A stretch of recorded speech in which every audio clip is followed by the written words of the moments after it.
we should start. All right. Uh, I think we're live. Let's wait a little bit. okay. All right. Yep. Hello, everyone. Welcome to Quadcast. This is your host, Tim. And this is Sahil. Welcome everybody to a brand new exciting episode of Corecast. Just for this week, our co-host Mikey won't be able to join us, but he should be back next week. So we'll see him then. Before we get started, if you're on YouTube watching this, please do make any comments or ask questions so we can get to them during the episode.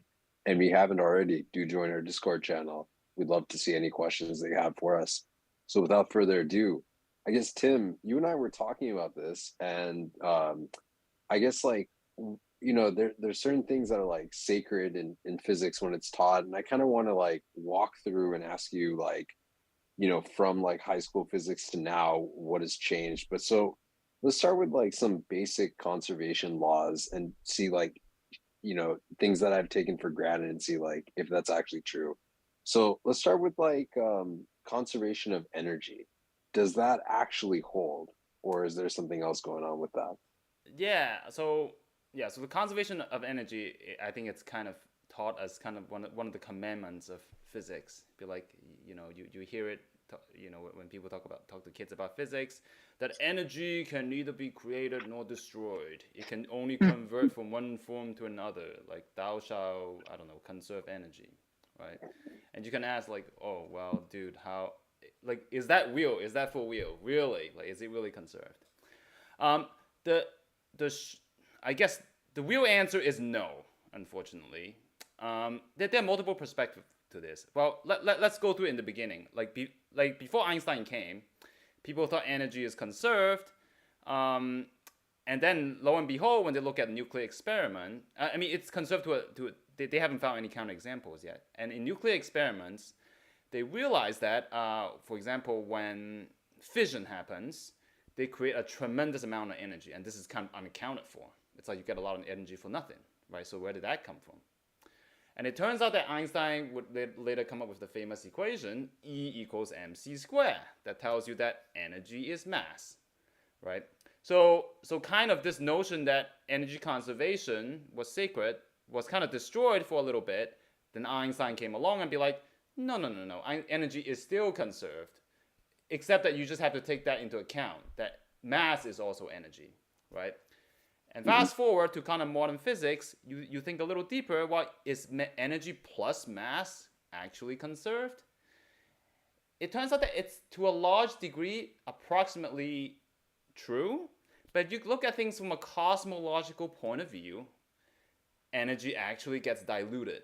So you kind of actually lose energy as the universe expands, right? Of course, you can patch things up, just like how Einstein says E equals mc squared. You can say, well, let's just kind of take into account of the expansion of the universe, so that when you measure energy, you kind of scale it back up, kind of patch up the law, and Mhm. then you can still say, hey, energy is still conserved in this cosmological way, right?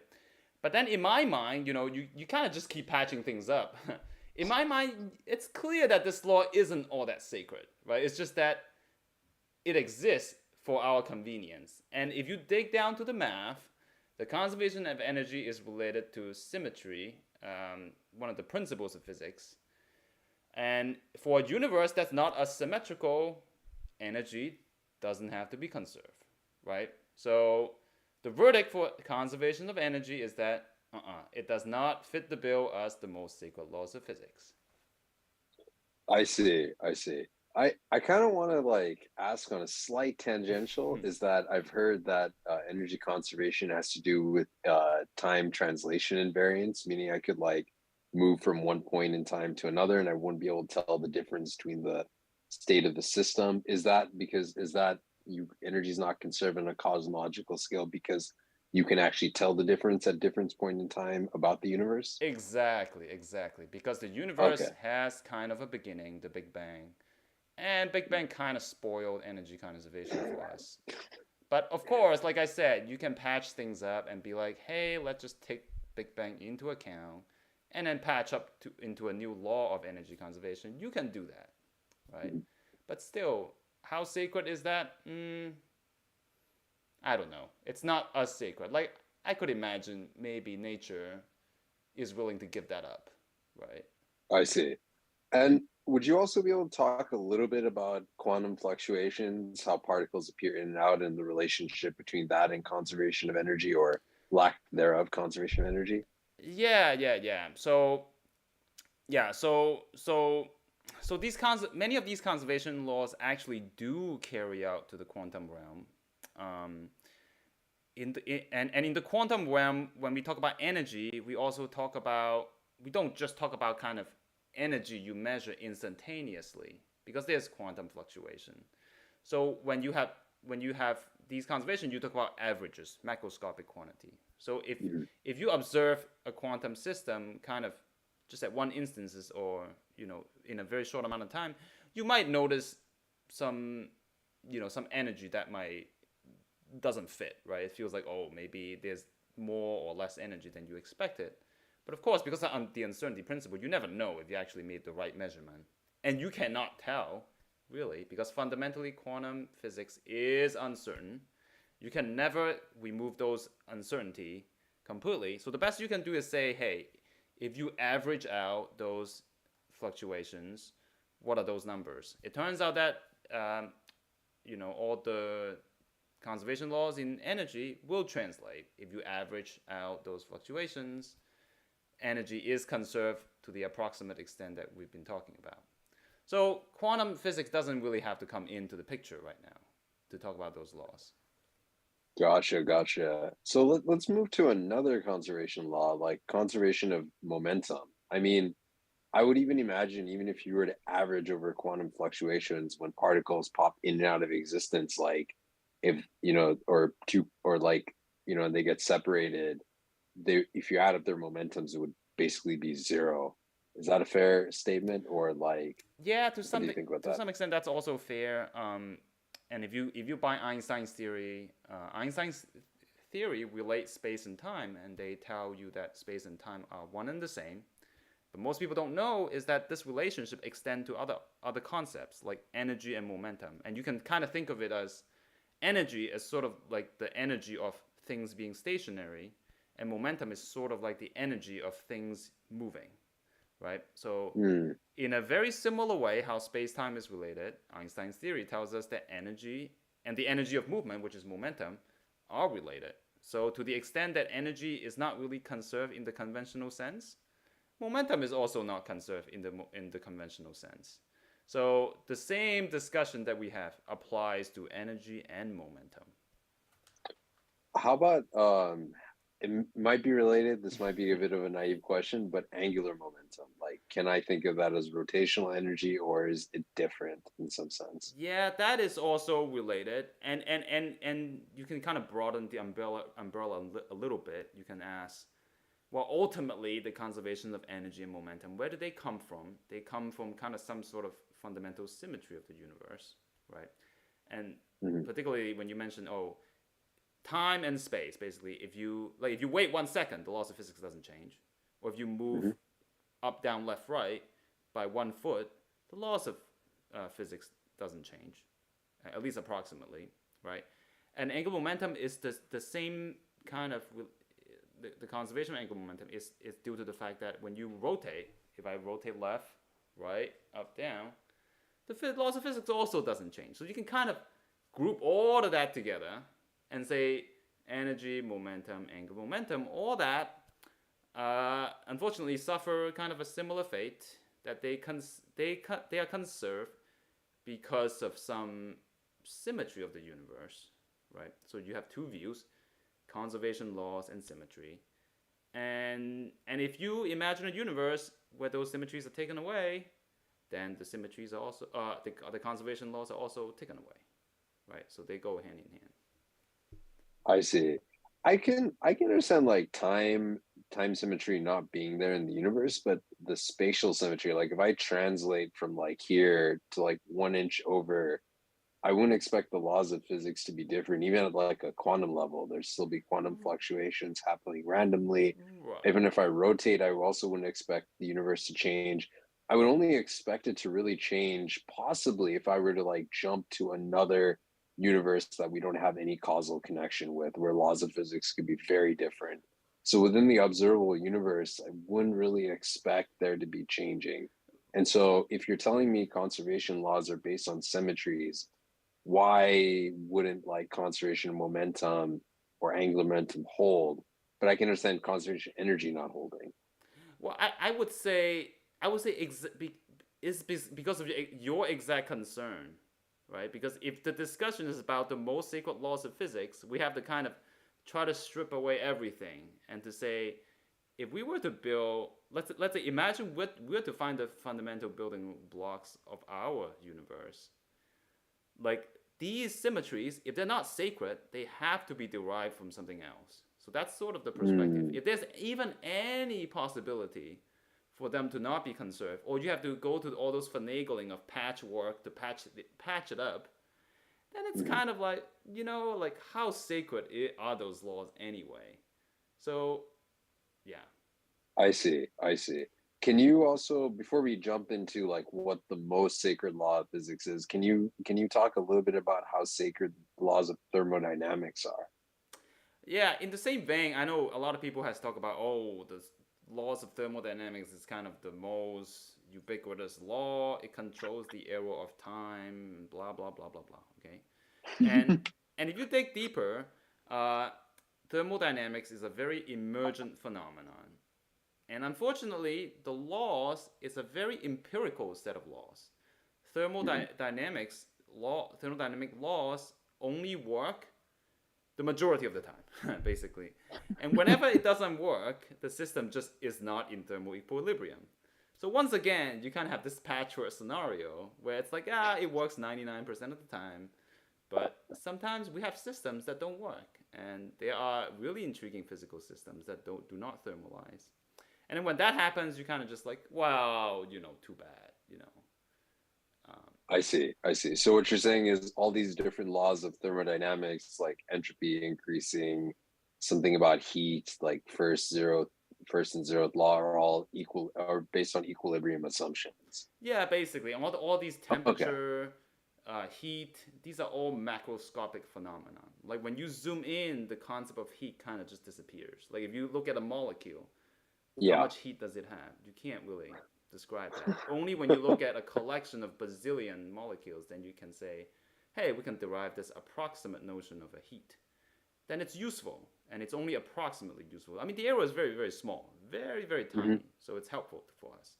But sacred laws, I don't know. Like if you go to the court of laws of physics, I feel like that's not that's not written in the constitution of physics. I would say.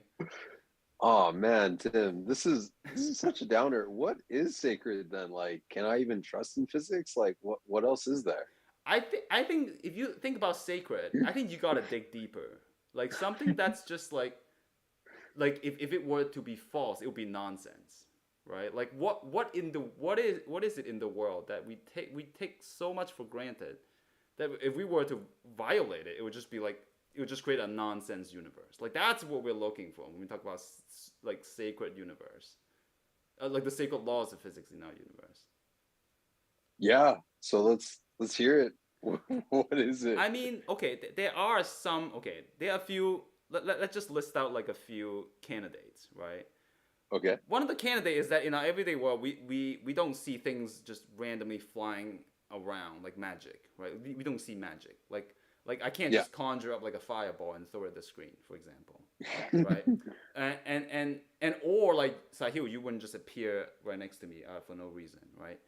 Yeah. Of course, part of that is down to like conservation of energy, but okay, but now we know that's derived. But another thing that's kind of we taken for granted is this concept of locality, for example, right? Like in order I for see. me to do something, like to the cup, I have to touch the cup. I can't just be like telekinesis, like cup up, right? Like that's, I mean, in science fiction maybe, but like this law turns out to be actually very quite fundamental, and it turns out that in fundamental physics um, you can derive some of these symmetries or some of the other laws from the concept of locality.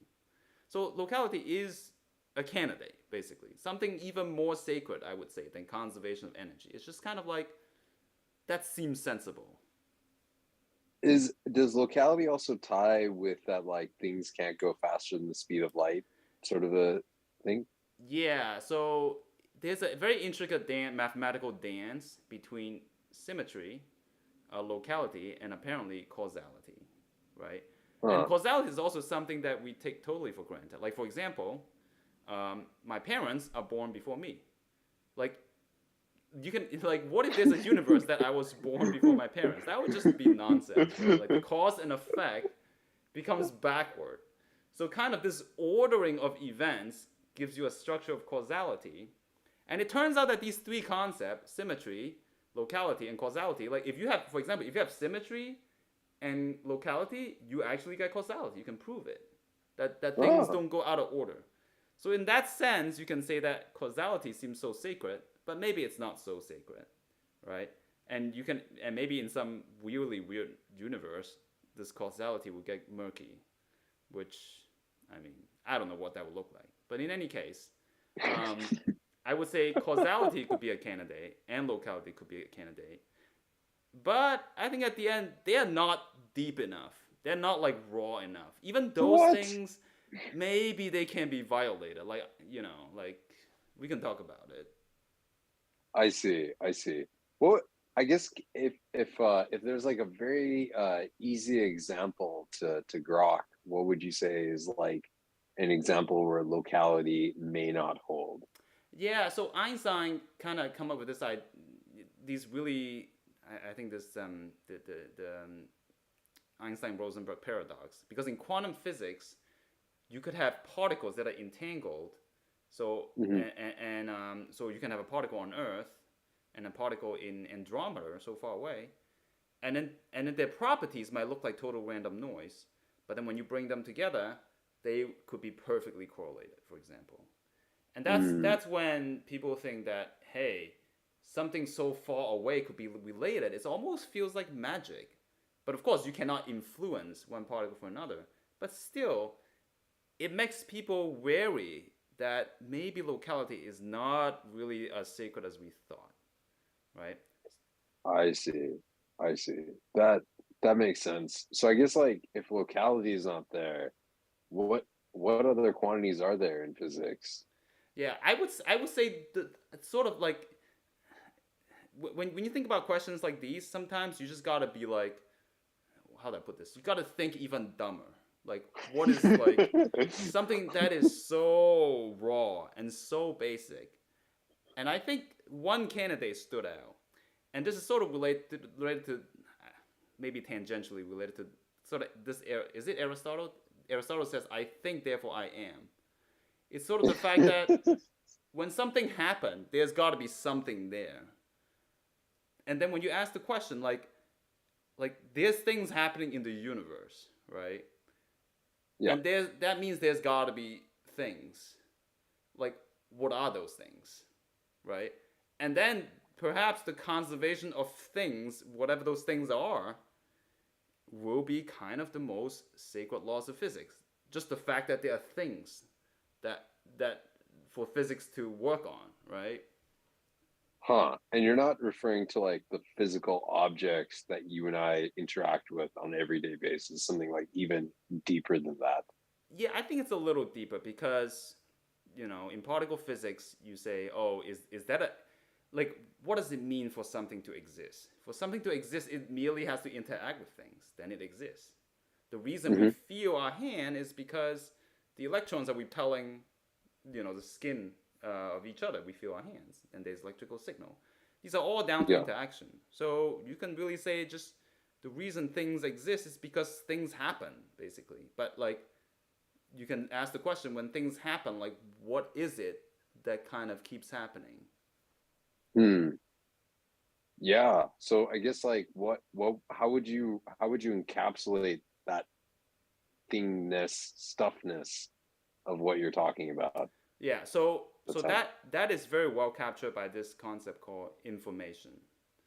And it would turn out that quantum information and the preservation of it at least in my opinion, I don't think this is written anywhere, and probably you ask many physicists, that is the most sacred law. Like you just cannot violate. And there were thought experiments that were thought to violate it, and they were disproved. So there has been no challenge to this most sacred laws of physics. I see. So before we dig into that, can you explain like what how can we think about what quantum information is? Like actually can we first start by talking about classical and then quantum information and then talking about what quantum information is? Like how does one conceptualize that? Yeah, I think intuitively, information is just the fact that we know something, right? Like Okay. if you say a word to me, the word has syllables, and then you can encode it in some on a computer by bits, zeros and ones, right? Yeah. And and in classical information, how specified those bits are is sort of your information because things could be noisy, right? Like imagine Sahib, you told me you like Tim. Well, maybe your voice were garbled. Maybe you said Tom instead of Tim. So how Uh-huh. am I supposed to know that, right? So Yeah. the precision at which of what you said is kind of this amount of classical information, right? And of course, if you become so garbled, you're like like I wouldn't know what the hell you said, right? Then it's Yeah. kind of become useless. There's nothing there. And the Hmm. reason why information is so important is because remember, we're talking about fundamental physics here. Everything has noise, and there's quantum noise, right? So Hmm. we have to talk about, like, you can go measure some stuff and it could be all garbled. Like what is a meaningful interaction? A meaningful interaction has to rise up above the noise. So that's why it's so important to talk about this concept of like information as kind of some sort of knowledge, right, about the world, Hmm. kind of. So that's classical information anyway. I see. Could I also think of it like loosely speaking, the number of yes and no questions I need to ask before I know everything about the system? Yeah, kind of in computer science, people like to think of it that way. But I actually don't like to think about it that way too much. It relies too much on like our human notion of information. It's like, I hey, see. Sahil, you know something, I know something. Like we're talking about nature here. Nature is, if you think of it as a computer, it's a super efficient computer that encodes packs information really nicely. So I guess your yes and no question will be like asking nature, kind of like Well, those. hang on, I want to challenge you on one point. Is it efficient? It seems very redundant. uh I mean, I would say as efficient as it can be, because literally you're in nature. You can't beat it. Like whatever you build, it's also nature. So actually, it's as efficient and as inefficient as it can be. Very true, very true. Yeah, you can't beat it. That's very true. So I guess okay, that makes sense for classical. Like, how does quantum information differ at like a high level? Like, how should I think about it? Yeah, because the quantum realm is very much probabilistic, and I don't even like probabilistic as a word because probability is an emergent phenomenon.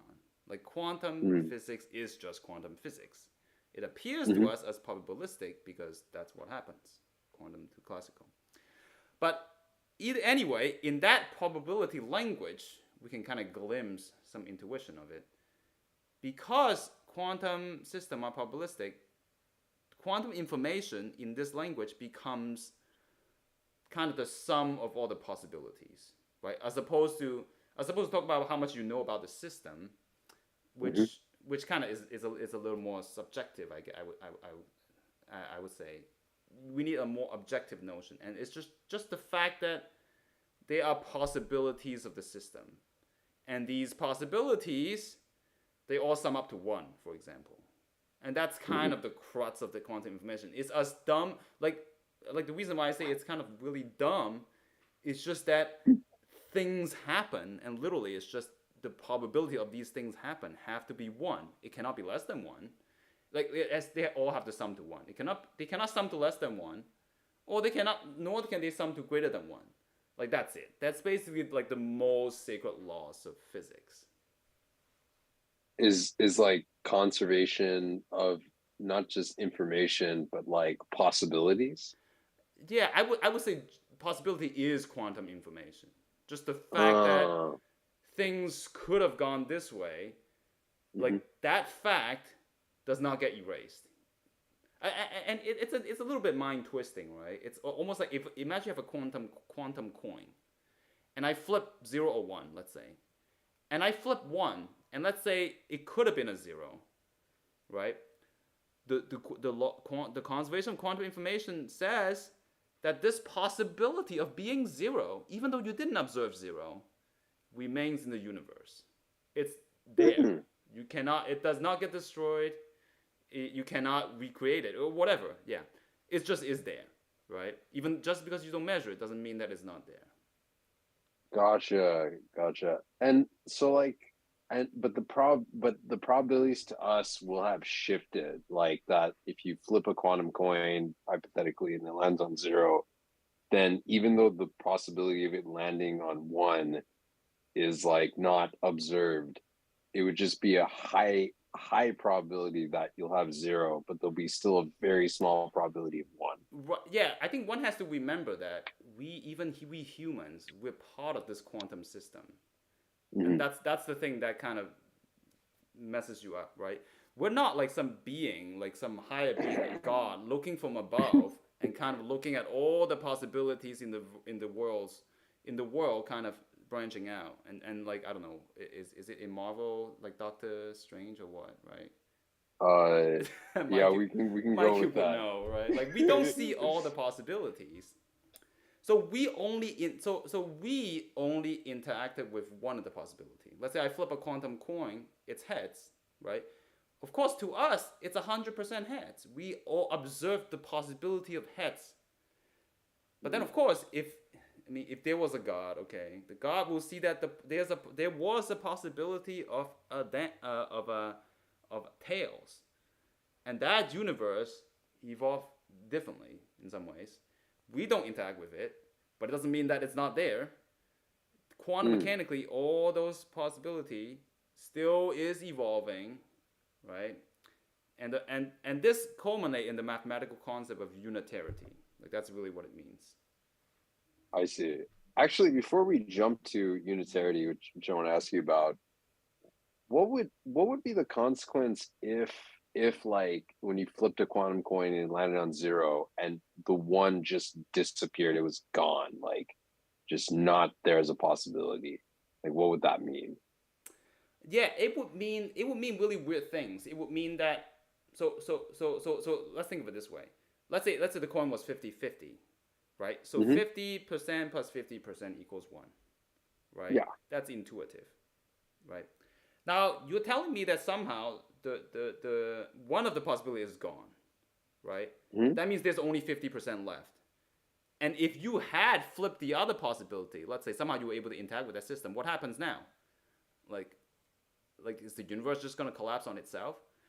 I mean, I guess no, Hmm. but that means that the interpretation of probability cannot make sense anymore, right? I see. Yeah. Actually, hold on. Okay, wait. Let me challenge that a little bit more.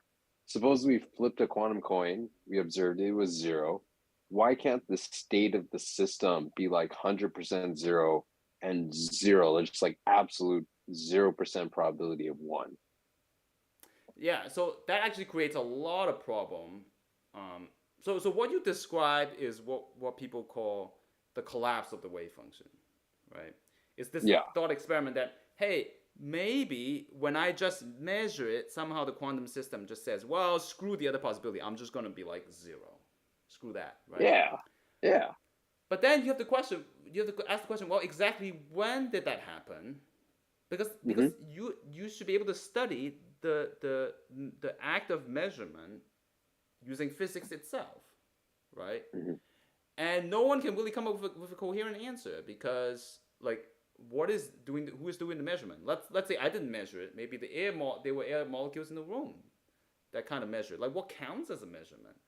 Like how long does it take for that to happen? Seconds? Instantaneous? And if it's instantaneous, how much energy would that take? That would kind of take infinite amount of energy to kind of just have so much change in a system, right? And when that would happen, why didn't it create a black hole and kind of swallow the whole thing? I mean, then when you talk about these, I mean, it seems so contrived. Just like, hey, why doesn't it just at some point, the possibility just get erased? Hmm. Why can't it just do that? It creates a huge ton of problem, basically. Like the whole I see. mathematical framework just falls apart because like somehow you have some discontinuous jumps in your systems that are completely unexplained. I see. I see. That makes sense. So in the remaining time that we have, which is a few minutes left, can you explain unitarity? You had mentioned that word. Yeah, unitarity is it's a bit of an unfamiliar concept, right? It's telling you that because quantum physics is so random, there's so many different possibilities. Those possibilities always is kept in the universe, basically, even though you don't Hmm. observe it.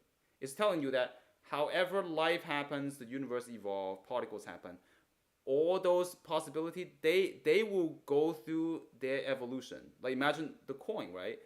If I Hmm. flip zero, maybe someone else would decide to do something, and then etc etc etc, right? And if I flip Hmm. the coin the other way, I will go do something else, etc etc etc.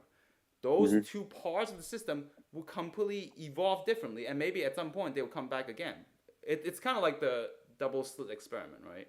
A particle Hmm. goes through two slit, right? Classically, the particle only goes through one or the other. But quantum Hmm. mechanically, there's a possibility of one slit versus the other slit. Those are kept, and those evolve, and at some point in the future, they may come back together and give you something kind of unexpected in a classical way. So, Hmm.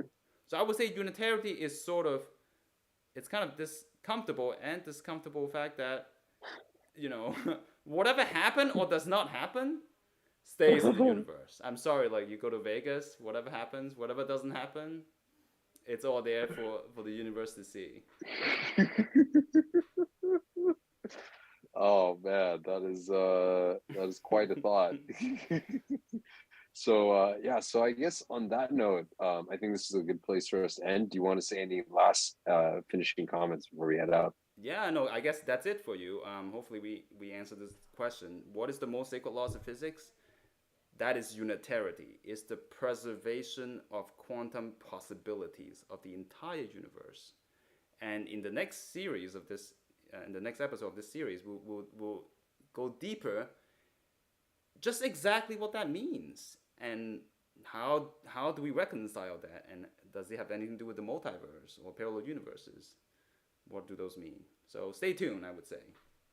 Yeah, exciting, exciting. All right then. Well, on that note, I want to thank everybody for joining us, and we'll see you all next week. Yeah, see you all next week. Bye bye. See ya. Bye.